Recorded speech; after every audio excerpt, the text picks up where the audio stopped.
उत्तराखंड की राजनीति में इन दिनों एक अजीब सा ट्रेंड उभरता दिख रहा है। जब जवाब देने का वक्त आता है तो नए सवाल खड़े कर दिए जाते हैं और जब ठोस सबूत मांगे जाते हैं तो वायरल चिट्ठियों का सहारा लिया जाता है। देहरादून में कांग्रेस मुख्यालय में हुई एक प्रेस कॉन्फ्रेंस में गणेश गोदियाल ने सरकार पर कई गंभीर आरोप लगाए, लेकिन बड़ा सवाल ये है, क्या ये आरोप वास्तविक हैं या फिर एक सोची समझी राजनीति पटकथा का हिस्सा। गोदियाल का कहना है कि उन्हें राज्यपाल से मिलने का समय नहीं मिला, लेकिन क्या हर राजनीतिक मसले को सीधे राज्यपाल तक ले जाना ही लोकतंत्र की प्रक्रिया है या ये सिर्फ दबाव बनाने की रणनीति है। और सबसे अहम बात, पूरा मामला टिका है एक वायरल पत्र पर, जिसकी पुष्टि खुद गोदियाल भी स्पष्ट तौर पर नहीं कर पाए।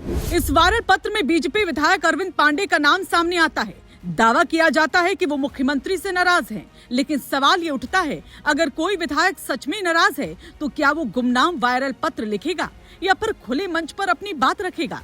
राजनीति में अब अनवेरिफाइड चिट्ठियां एक नया हथियार बनती दिख रही हैं, जहां पहले एक कहानी बनाई जाती है, फिर उसे सच साबित करने की कोशिश होती है। और अगर मान भी ले कि ये पत्र अरविंद पांडे का है तो एक और शक जन्म लेता है, क्या पर्दे के पीछे कोई नई सियासी खिचड़ी पक रही है, जहां सत्ता पक्ष का एक चेहरा और विपक्ष का एक नेता एक ही लाइन में दिख रहे हों। वहीं दूसरी तरफ मुख्यमंत्री पुष्कर सिंह धामी की सरकार लगातार फैसलों पर फैसले ले रही है। भर्ती, इंफ्रास्ट्रक्चर, धार्मिक पर्यटन और निवेश जैसे मुद्दों पर काम कर रही है। ऐसे में सवाल ये भी उठता है, क्या विकास की रफ्तार से असहज होकर विपक्ष विवाद की राजनीति को हवा दे रहा है। गोदियाल ने पुलिस पर भी सवाल खड़े किए, लेकिन क्या यही पुलिस लगातार अपराध पर कार्रवाई नहीं कर रही। अगर हर कार्रवाई में सियासी एंगल ढूंढा जाए तो क्या सिस्टम पर भरोसा कायम रह पाएगा। वायरल पत्र में सुखदेव सिंह नामधारी जैसे नेताओं का नाम जोड़कर बिना पुष्टि के उसे सार्वजनिक मंच से पढ़ देना, क्या ये जिम्मेदार राजनीति कही जाएगी या फिर नाम जोड़ो और माहौल बनाओ वाली रणनीति।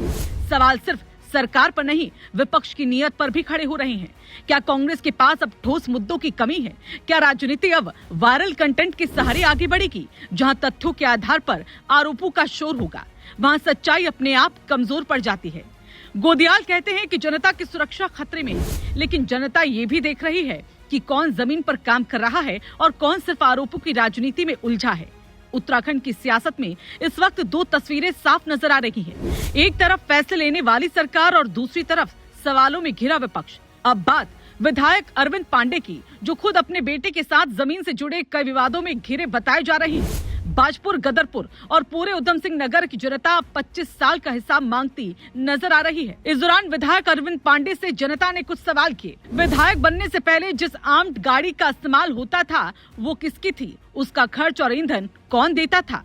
चुनाव से पहले इस्तेमाल किए गए मोबाइल फोन का मालिक कौन था और उसका बिल कौन चुकाता था। 2002 के चुनाव में पोलिंग एजेंट और बूथ मैनेजमेंट के लिए संसाधन किसने जुटाए।